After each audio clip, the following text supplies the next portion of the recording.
Bu narsa siz sotmoqchi bo'lgan tovarga bog'liq. Agar masalan siz kimdir 10 ming bilan boshlasa bo'ladi dedi, eshitib qolamiz.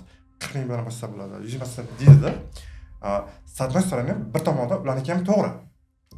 10 ming bilan boshlasa ham bo'ladi, lekin 10 ming bilan undan kelgan foydaga hayot kechirib bo'lmaydi, ro'zg'or boqib bo'lmaydi. Bunga. O'shaning uchun siz seriozga kirmoqchimisiz? Siz qancha pul chiqishingiz tovaringizdan kelgan holatda bo'ladi. Misol uchun, biz sotmoqchimiz ruchka. To'g'rimi? Skladga hatto 1000 ta yuborib qo'yishimiz uchun bizga qancha pul kerak bo'ladi? O'zi biz aniqladik, qancha pul kerak bo'lishini. Xo'p, 1 rubl olgan bo'lsak, bizga 1000 rubl kerak bo'ladi. Demak, 1000 rubl bilan boshlash ehtimoli bor.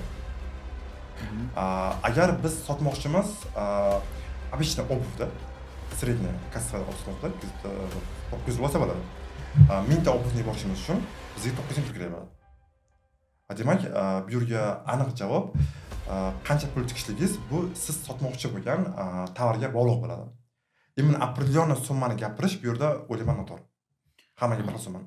Значит, kategoriya bo'yicha o'sha tikilgan summa aniq bo'ladi. Albatta. Senga hech kim qilib bermaydi nonushta.